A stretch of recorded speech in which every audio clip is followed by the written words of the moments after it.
अस्सलाम वालेकुम ट्रेडर्स, क्या हाल है? खैर खैरियत से? अच्छा जी, एक मिड वीक अपडेट देना चाहूँगा मैं आप लोगों को।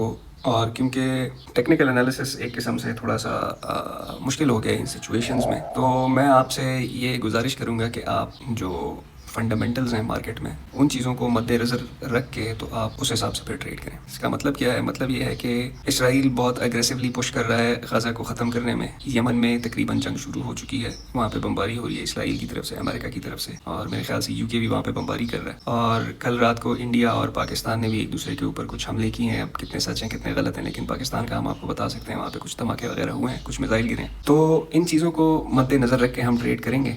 और उसके साथ साथ ये मिड वीक अपडेट जो है वो है आपकी FOMC के हवाले से। तो विदाउट फर्दर अडू हम चलते हैं एनालिसिस की तरफ। इससे पहले भी मेरे ख्याल से एक सिमिलर किस्म का चार्ट मैं आपको दिखा चुका हूँ, इधर मैं आपको भी दिखाऊंगा। पहले चलते हैं 4 आवर की तरफ। तो 4 आवर में आपको नज़र आ रहा है कि अपने लो से 3000 वाले लो से जब मार्केट चली है तो इसने वेव 3 कंप्लीट करके नीचे अभी वेव 4 लगाई और ये वेव 5 स्टार्ट हो चुकी है। वेव 5 के अंदर हल्का फुल्का इसने अपना स्ट्रक्चर क्लियर करता हुआ दिखा दिया है। हमें नज़र आ रहा है कि यहाँ पे इसने वेव 1 लगाई, फिर 2 लगाई और बहुत कैरेक्टरिस्टिक तरीके से वेव 3 लगाई है। बहुत स्पीड से इम्पल्सिवली ऊपर की तरफ मूव हुई है और रुक के आज सुबह इसने अपना एक लो लगाया है जिसे हम आइडेंटिफाई कर सकते हैं एज वेव 4। लेकिन जैसा कि आपको नज़र आ रहा है, मैंने नीचे कुछ जोन्स ड्रॉ किए हुए हैं। वो जोन्स क्या हैं? 833.50 वाला एरिया है, तो may be just may be ये मार्केट यहाँ पे ड्रॉप हो जाए, लेकिन ज़्यादातर चांसेस इसके इधर ही से फर्दर ऊपर कंटिन्यू करने के हैं। वजह इसकी ये है कि जिस पैरेलल चैनल में ये मार्केट चल रही है,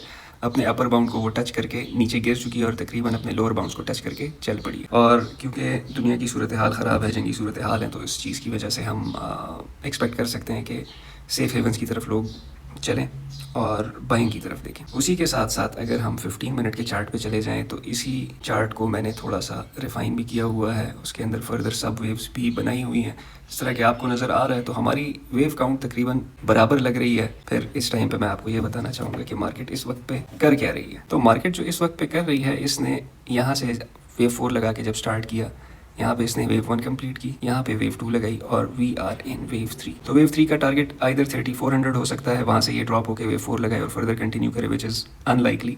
तो मैं एक्सपेक्ट कर रहा हूँ कि मार्केट यहाँ से मूव करे 3420-23 पे और उसके बाद थोड़ा सा पुल बैक दे वापस 3400 वाले एरिया में और फिर फर्दर कंटिन्यू करे 3470-80 वाले एरिया को, इसी जोन में ये फर्दर कंटिन्यू करे। तो ये एक छोटी सी एनालिसिस वीडियो है मेरी। और साथ में मैं मेंशन करना चाहूँगा कि जो FOMC की न्यूज़ है उसमें हम क्या एक्सपेक्ट कर रहे हैं। उसमें एक्सपेक्ट हम ये कर रहे हैं कि अगर आप बायर हैं तो आप अपना इनवैलिडेशन लेवल वेव 2 जो हमने आइडेंटिफाई किया है यहाँ पे रख सकते हैं। इसके नीचे आपका स्टॉप लेवल है। मार्केट में भी FOMC के टाइम पे इसी एरिया में कहीं पे हो और वेव 3 कंप्लीट ना हो चुकी हो, वेव 3 के अंदर का इंटरनल स्ट्रक्चर कुछ इस तरह से डेवलप हो रहा होगा कि मार्केट इस लेवल से ऊपर रहते हुए एक डिप लगाए। मतलब इसका क्या है कि मार्केट शाम तक हल्की हल्की करते हुए ऊपर आए और फिर फेड की न्यूज़ पे मार्केट एक डंप करे, लेकिन इस जोन को ब्रेक किए बगैर वहाँ से सपोर्ट पकड़ के वापस ऊपर की तरफ चलना शुरू हो जाए। तो मैं एक्सपेक्ट करूँगा कि मार्केट जो है इस जोन में आके 3420-23 वाले एरिया को आके टेस्ट करे, यहाँ पे वेव 3 लगाए और फिर स्लोली इसी तरह से वेव 4 नीचे लगा के फर्दर ऊपर